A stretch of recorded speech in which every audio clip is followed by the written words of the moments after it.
Here, so what we're doing, as we're moving this guy, something that's kind of happening, as you start to speed up, we talk a lot, just stand feet square.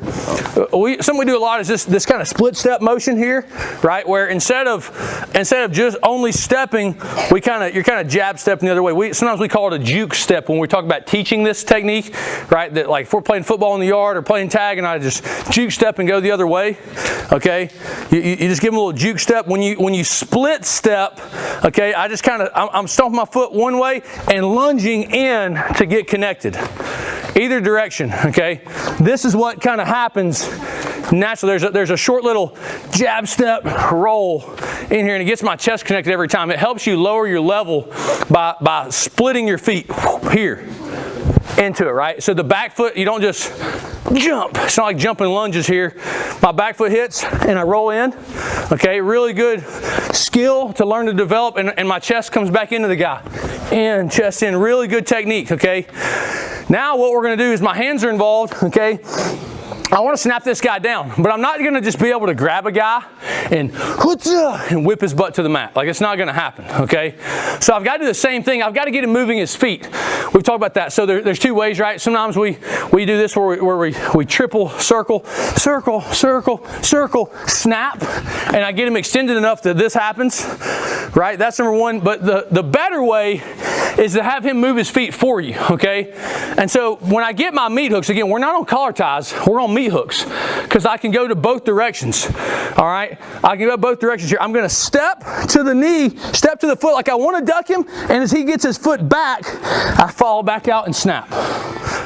That's all that's happening. As I step in, he moves his feet, and while he's going backwards, I'm pulling him down, okay? Now look, this is the key, okay? So where are all you video gamers at in here, bro? Like every single one of y'all's hands, okay? When you hold a video game, you know, there's like hey, listen, I mean, maybe the game controllers can change. Now y'all doing the Oculus thing and whatever, okay? Send your boy an invite at TB Elkins on the PlayStation. What's up? You want to try and get the ham? Look. I'm gonna get it, dog. I'm not playing video games. Okay, look. So you have like the trigger buttons out front, right? Everybody with me here? Okay. Like, what are they called? Like R1, L1? R2D2. You're a bot, bro. Bingo. Okay. Yeah. Hey, I'm just making sure y'all are tracking me here. Okay, look. So when I grab this guy, okay, here's what most people do. I knew that y'all knew this. That's why we're using this example, okay? Most of y'all come out and grab this man's arms, and when you snap him, his shoulders absorb all the energy of your snap. So even if we go out and your step is good and he reacts and you snap hard, like that's going to happen. Like his hands might come off, but he doesn't go to the ground because his shoulders are absorbing the energy from your snap. Do y'all understand what I'm saying? Okay? What I need here is my hooks. I need them to be like the trigger controller. Like my pinkies are in his armpits, and L1, L2, R1, R2 up here are actually like these trigger fingers here, and they're up on his body. They're on his lats. Are y'all understanding what I've got here? I mean, you think about like chopping into his armpit and wrapping. If you watch high-level wrestlers, even coaches, when they're teaching something, they come out and just grab this, and their hand naturally kind of, you'll see their finger and their index finger and their thumb kind of float as they're getting a tie. They're like, yeah, so I get my hands on this guy. And they're doing this naturally, but they're not talking about it. This is everything. It's a good handhold, right? When you're rock climbing, there's a whole bunch of different handholds. Some of them are pretty easy to hold on to, and some of them are like colored purple, and like you try to grab it, you fall off the wall. You know what I'm saying? Like, I've got to have a good handhold here, or nothing else is going to matter. This is the weak point in the technique. So pinky's in, my trigger finger and my middle finger here are actually on his lats. My thumb is floating. All right, it's video game hands. Okay. So I come in, I catch him in the shoulders, and then I start reaching for my video game hands, right? I'm pushing and pulling, I step, and as he steps back, now I've got him.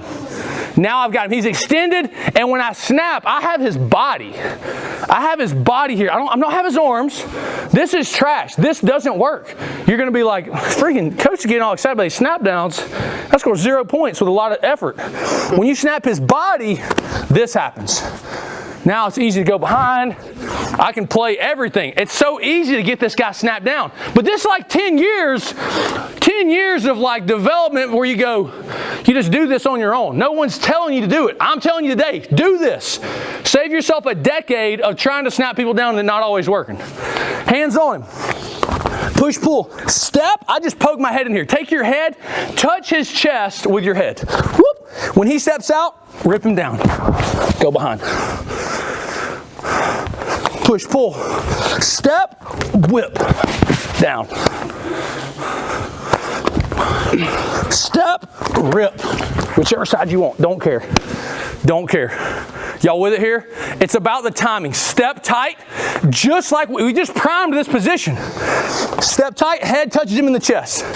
Whoop, rip. As his foot's going back and you snap, he goes to the ground every time.